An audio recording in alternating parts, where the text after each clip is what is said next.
मेरे प्यारे बच्चों, आज ये इंटर की पहली क्लास होगी जो उन लोगों के लिए बहुत ज़्यादा ज़रूरी है, क्योंकि सब लोग जानते हैं कि इंटर के बच्चे नहीं पढ़ पा रहे हैं, हाई स्कूल के हो चाहे इंटर के बच्चे नहीं पढ़ पा रहे हैं। तो आज उनके लिए बहुत ही इंपॉर्टेंट ये पहली क्लास होगी और इसमें हम लोग शुरुआत करेंगे आज से लिमिट एंड कंटिन्यूटी से। अब लिमिट एंड कंटिन्यूटी से ही शुरुआत क्यों करेंगे, क्योंकि ये एक ऐसा टॉपिक है कि अगर ये आपको आता है तो आप इंटीग्रेशन, आप डिफरेंशिएशन सब आपको आ जाएगा। लेकिन उसके लिए लिमिट एंड कंटिन्यूटी जानना बहुत ज़रूरी है। तो हम लोग बिल्कुल बेसिक से जानेंगे लिमिट एंड कंटिन्यूटी क्या होती है, क्या लिमिट होती है, क्या कंटिन्यूटी होती है, क्या टाइप्स ऑफ लिमिट्स होते हैं। तो हम लोग सब जानेंगे। ये पहला वीडियो बिल्कुल बेसिक वीडियो होगा, ठीक है, जिसमें आप जानोगे कि लिमिट एंड कंटिन्यूटी क्या होती है। तो बच्चों, हम लोग जानते हैं लिमिट के बारे में सबसे पहले कि लिमिट होती क्या है। चैप्टर का नाम है limit and continuity. Limit and continuity. सबसे पहले बात करेंगे लिमिट की। What is limit? सीमा जिसको बोलते हैं। बच्चे बहुत ही आराम से हम लोग बहुत ही अच्छे से पढ़ेंगे सीमा क्या होती है। अच्छा बच्चे देखो, सीमा क्या होती है तो मैं इसे एक एग्जाम्पल से आपको बताना चाहूँगा। मैं एक एग्जाम्पल लेता हूँ। एक फंक्शन लिखा मैंने, F X is equal to X square minus 4 बटे एक्स माइनस 2 और यहाँ x बराबर 2 है। ठीक है, अब आप बच्चे देख रहे हो ये फंक्शन लिया बच्चे हम लोगों ने और इसमें x की वैल्यू 2 है। अब आप देख रहे हो कि अगर हम x की वैल्यू 2 रखते हैं यहाँ पे तो 0 बटे 0 बन जाएगा, जो कि नॉट डिफाइंड हो जाएगा। ठीक है, तो पहली बात तो हम लोगों ने इससे ये सीखी बच्चे लिमिट से कि लिमिट जो होती है, लिमिट का यूज या लिमिट का कॉन्सेप्ट वहां यूज होता है जहां पर एफ एक्स क्या हो रहा हो, नॉट डिफाइंड हो रहा हो। ठीक है, अब भाई अगर हम यहाँ पर लिमिट का यूज करें तो यहाँ पे इसकी वैल्यू 4 आती है ना। अभी आप जान लो कि इसकी वैल्यू 4 आती है, मैं केवल ये बता रहा हूँ, बाकी आपको आगे सॉल्व करके मैं बता दूंगा। ठीक, इसकी वैल्यू 4 आती है ना। तो एक बात तो लिमिट की परिभाषा हम ये जाने कि लिमिट वहां का कॉन्सेप्ट वहां यूज होता है जहां पर x का डायरेक्ट मान अगर रख दें तो एफ एक्स का कोई भी मान हमें प्राप्त नहीं होता, मतलब कि वो नॉट डिफाइंड हो जाता। ठीक है बच्चे। अच्छा आप थोड़ा गौर करें बच्चे, तो अगर हम x की जगह 2 ना रख के, अब देखिए आप ये एफ एक्स की वैल्यू 4 कैसे होगी। तो आप बहुत ध्यान से समझिएगा। देखिए लिमिट चैप्टर थोड़ा अगर बहुत ध्यान से समझे तभी समझ में आता है, नहीं तो इतने कोई ध्यान से बताता नहीं है, डायरेक्ट फॉर्मूले बता देता है। तो आप बहुत ध्यान से समझिए। देखिए अगर हम यहाँ पे x की वैल्यू 1 रखें बच्चे, ध्यान दीजिएगा, तो आप कहेंगे एफ एक्स जो आ जाएगा वो आ जाएगा 1 माइनस 4 बटे 1 माइनस 2, मतलब कि आ जाएगा -3 बटे -1, ये आ जाएगा बच्चे 3। अगर बच्चे x की वैल्यू हम 1.5 रखें तो आप कहेंगे एफ एक्स जो आ जाएगा वो 1.5 का स्क्वायर -4 बटे 1.5 माइनस 2, आप ही कहेंगे 2.25 माइनस 4 बटे माइनस का 0.5। तो आप इसे ये कहेंगे कि भैया ये आ गया 1.75 और ये आ गया 0.5। अब 0 दशमलव हटाएंगे तो इधर एक 0 पड़ जाएगा। ये सॉल्व करेंगे तो आ जाएगा 5 का नंबर 5 पचम 25, 5 का नंबर 5 पचम 25, 1.5 आ गया। ठीक है, अब सॉरी 1.5 था तो ये आ जाएगा 3.5। ठीक, अब बच्चे आप एक चीज थोड़ा गौर कीजिएगा कि जब हम 1 रख रहे हैं तो वैल्यू हमको 3 मिल रही, जब हम 1.5 रख रहे हैं तो वैल्यू हमको 3.5 मिल रही। इसका मतलब ये कि अगर हम x की वैल्यू 2 रखें, 1 रखा तो वैल्यू 3, 1.5 रखा तो वैल्यू 3.5, 1.5 बढ़ाया तो आधी बढ़ी, मतलब सॉरी आधा बढ़ाया तो आधी बढ़ी। अगर हम फिर इसको आधा बढ़ाएंगे तो यहाँ पे एफ एक्स की वैल्यू बच्चे कितनी आनी चाहिए? 4 आनी चाहिए। आनी चाहिए कि नहीं 4 आनी चाहिए? ठीक है, एफ एक्स की वैल्यू कितनी आनी चाहिए? 4। अब इससे एक बात आप थोड़ा गौर कीजिएगा कि आप देख रहे हैं जब x की वैल्यू 2 की ओर जा रही है तो एफ एक्स की वैल्यू किधर जा रही है, 4 की ओर। बहुत ध्यान दीजिएगा कि x की वैल्यू अगर 2 की ओर जा रही है तो एफ एक्स की वैल्यू कितनी किसकी ओर जा रही है, 4 की ओर जा रही है। तो बच्चे यही लिमिट है, यही लिमिट। एक्चुअली क्वेश्चन हम लोग ऐसे नहीं करेंगे, क्वेश्चन हम लोग दूसरी तरह करेंगे, लेकिन मैं लिमिट आपको समझा रहा हूं कि लिमिट क्या है। लिमिट एफ एक्स की किसी खास x पर वैल्यू निकालने के लिए किया जाता है। थोड़ा आप गौर कीजिएगा, फिर मैं बोल रहा हूं, लिमिट एफ एक्स की किसी खास x पर वैल्यू निकालना ही लिमिट कहलाता है। एफ एक्स की किसी खास x पर वैल्यू निकालना ही क्या कहलाता है, लिमिट कहलाता है। आई होप आप थोड़ा लैंग्वेज को ध्यान देंगे। आई होप आपको समझ में आ रहा हो कि एफ एक्स की किसी खास x पर वैल्यू निकालना ही लिमिट कहलाता है। आप बात की गहराई को समझ पाए, लिमिट क्या होता है। आई होप आप समझ पाए होंगे। और ही अच्छी अच्छी बातें हम लोग जानेंगे कि अब हम जानते हैं कि टाइप्स ऑफ लिमिट, कि लिमिट के प्रकार क्या होते हैं। ठीक है, तो आप सब लोग जानते होंगे कि लिमिट के दो प्रकार होते हैं, एक LHL और एक RHL। ठीक, लेकिन अब LHL RHL क्यों बना, है ना, ये भी बात है। ठीक, तो अब लोग क्यों वाली सीरीज जरूर करते हैं कि ये होता है तो क्यों होता है। Types of limit. ठीक, टाइप्स ऑफ लिमिट, तो आप जानते हैं कि भाई लिमिट के दो प्रकार होते हैं, एक होता है LHL, एक होता है RHL। ठीक, तो भैया LHL होता है लेफ्ट हैंड लिमिट, वाम पक्ष सीमा, और ये आ जाएगा राइट हैंड लिमिट, दाएं पक्ष सीमा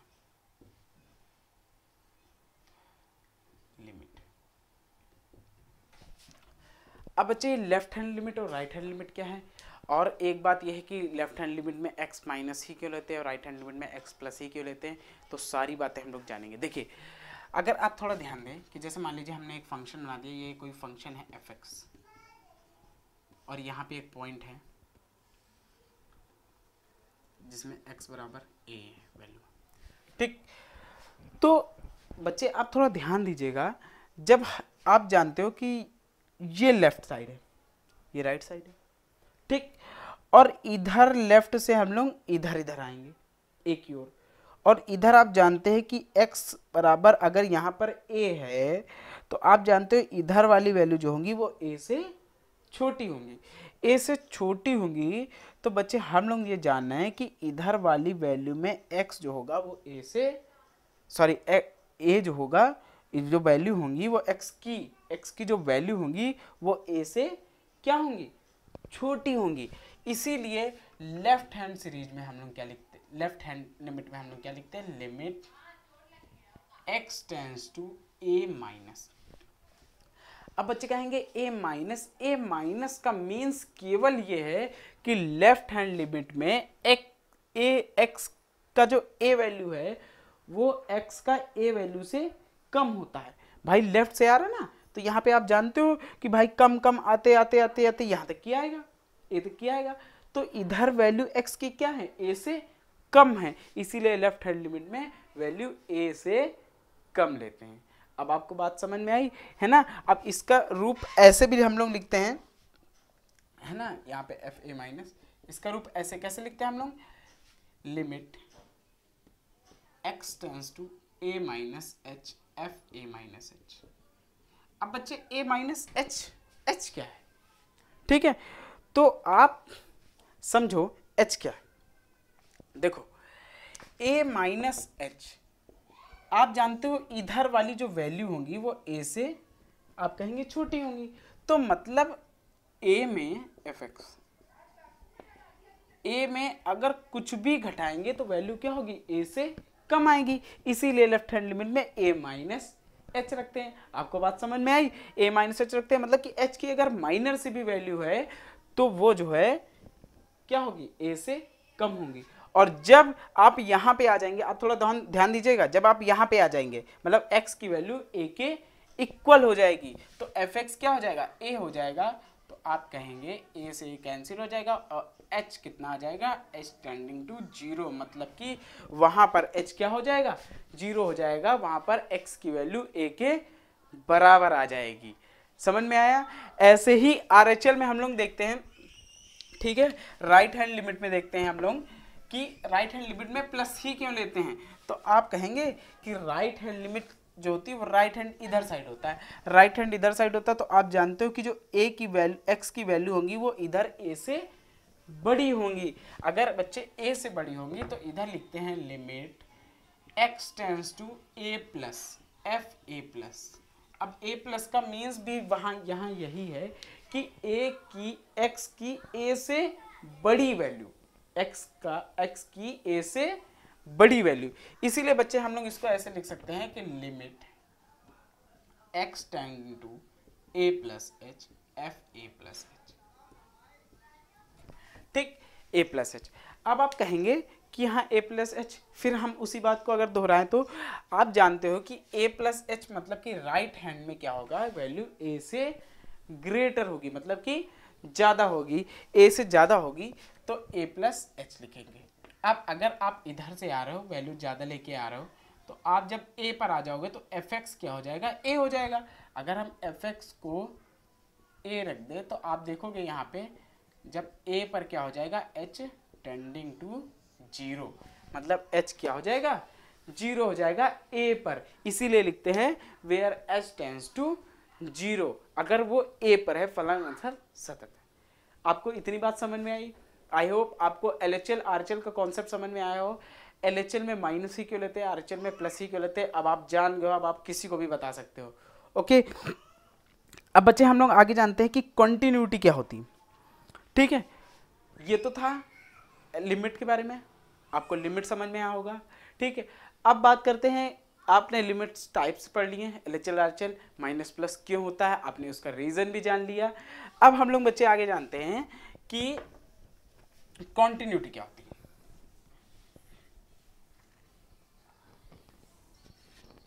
ठीक, कॉन्टिन्यूटी के बारे में थोड़ा सा ध्यान से देखेंगे हम लोग, थोड़ा बेसिक से पहले चलेंगे ना हम लोग, बहुत बेसिक से, मैं बहुत ही अच्छे से पढ़ाने की कोशिश कर रहा हूँ। आप लोग बताइएगा कि कमेंट में कि हम कैसा पढ़ा रहे हैं। ठीक है, आप लोग अपना फीडबैक जरूर दीजिएगा, मैं कोशिश कर रहा हूँ सबसे बेस्ट आपको पढ़ाने की। आई होप आप घर में बैठे हो, आप नहीं पढ़ पा रहे हो, तो मैं पूरी कोशिश करूँगा कि आपको वीडियो मिले, आप पढ़ो अच्छे से घर में, और बहुत अच्छा पढ़ो, बहुत ही ज़्यादा अच्छा पढ़ो। आप देखो कि कौन कैसे पढ़ा रहा है। ठीक है, आप फीडबैक दो, मुझे बताओ, मैं कोशिश करूँगा और अच्छा पढ़ाने की। ठीक है बच्चों, तो देखिए अगर कॉन्टिन्यूटी की बात करें तो अगर ग्राफ सिस्टम अगर हम समझें तो एक ऐसा फलन जो निरंतर बढ़ता रहे। निरंतर बढ़ता रहेगा मतलब क्या होता है, मतलब वो जो ग्राफ होना चाहिए वो कहीं से ब्रेक नहीं होना चाहिए।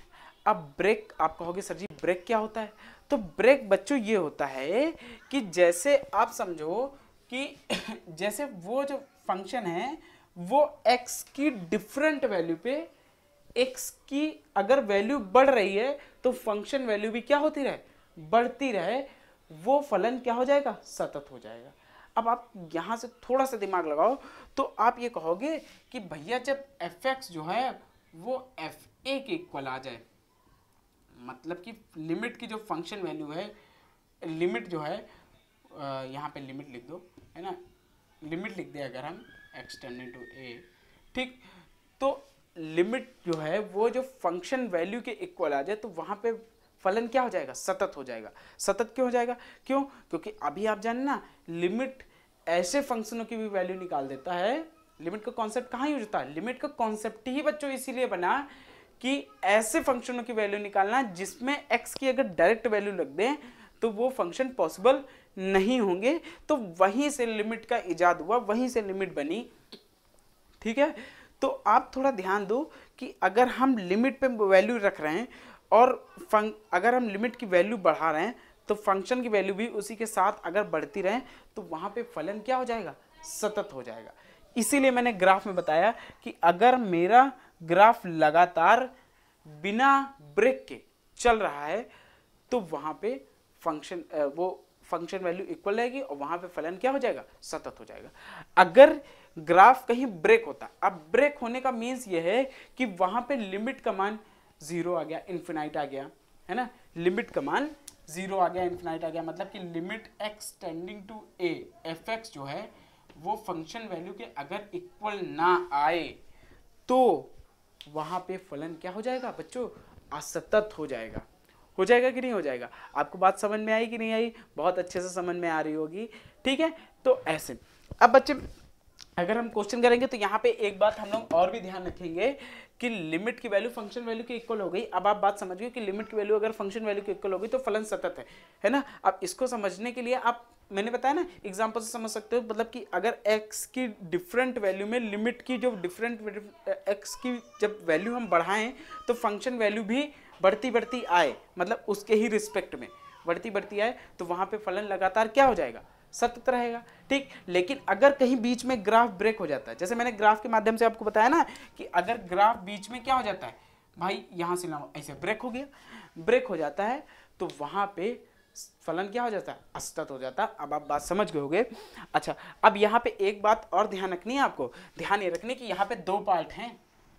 क्या दो पार्ट है? एक है LHL और एक है RHL। ओके, तो LHL RHL भी आपको करना है इसी में, ठीक है। तो अब हम लोग देखेंगे क्वेश्चन कैसे होते हैं। आई होप आपको लिमिट का कॉन्सेप्ट समझ में आ गया। अब काफी इंटर में कम लिमिट है, पहले लिमिट की एक अलग बुक हुआ करती थी, आज भी मेरे पास वो बुक है।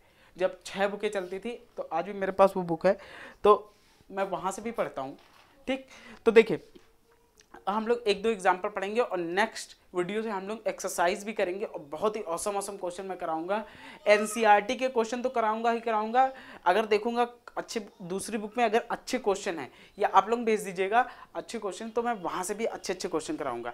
तो मैं एक एग्जाम्पल लेता हूँ, देखिए तो ये पहला क्वेश्चन हम लोगों ने लिया कि f(x) बराबर 5x माइनस 3x बराबर 0 माइनस 3 और 5 पर फलन सतत है, ये आपको देखना है, ठीक है।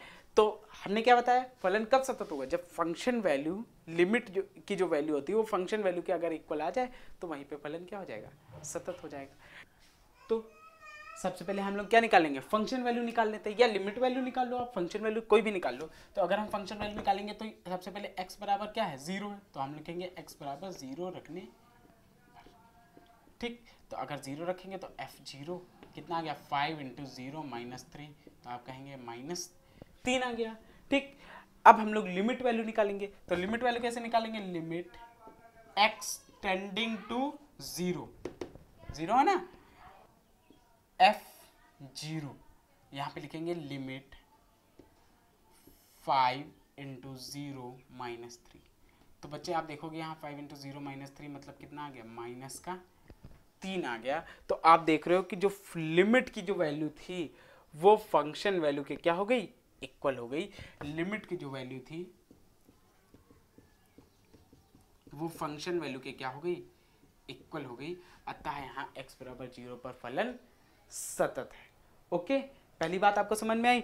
और दूसरा हम लोग देखते हैं x बराबर -3 पे देखते हैं, x बराबर -3 पे हम लोग देखेंगे। तो देखिए x बराबर -3 पर, तो x बराबर -3 रखने पर तो f -3 आ गया, तो 5 इंटू -3 -3, तो ये आ गया -18, ये आ गया f -3, ठीक। अब हम लोग लिमिट वैल्यू निकालेंगे, तो लिखेंगे लिमिट x टेंडिंग टू -3, ठीक, f -3, और यहाँ लिखेंगे लिमिट 5 इंटू -3 तो बच्चे आप ये कहोगे 5 15 और 15 -3 -18 आ गया। इसका मतलब limit x tending to -3 f -3, ये 18 वैल्यू है ना फंक्शन की। तो देखिए आप लिमिट की जो वैल्यू थी वो फंक्शन वैल्यू के क्या आ गई, इक्वल आ गई। अतः -3 पर भी फलन सतत होगा, ठीक है बच्चों। ऐसे ही हम लोग क्या देखेंगे, 5 पर देखेंगे, तो हम लोग 5 पर देखते हैं। आपके हम लोग 5 रखेंगे, ठीक। तो put x is equal to 5, तो फंक्शन वैल्यू निकाल ली, f5 is equal to 5 into 5 -3, 25 -3 तो कितना आ गया, 22 आ गया। अब हम लोग लिमिट निकालेंगे, तो limit x tending to 5 f5, और ये आ गया लिमिट 5 इंटू 5 -3, यहाँ आ गया 25 में 3 गए 22, ठीक। Limit x tending to 5 f5, और ये आप कहेंगे कि फंक्शन वैल्यू के क्या हो गया, इक्वल हो गया। अतः x बराबर 5 भी फलन सतत होगा। आई होप बच्चों आपको पहला वीडियो पसंद आया हो, समझ में आया हो। ठीक है, तो आप सबको पहली बात तो बता दो कि इंटर की क्लास वीडियो आने लगे, क्योंकि अभी तक की मैं फर्स्ट ईयर की वीडियो आप डालता था, अब इंटर की वीडियो आने लगे हैं, तो आप सबको शेयर कर सकते हो। ठीक, नए हो तो चैनल को सब्सक्राइब कर लो, बेल आइकन को दबा लो। हम लोग नेक्स्ट वीडियो मिलते हैं और बहुत ही औसम अब हम लोग औसम क्वेश्चन देखेंगे। एनसीईआरटी के क्वेश्चन तो कराएंगे ही कराएंगे, अगर मुझे और किताब के अगर अच्छे क्वेश्चन मिलते हैं तो मैं उनको भी कराऊंगा। तब तक कि हम लोग नेक्स्ट वीडियो मिलते हैं। ओके।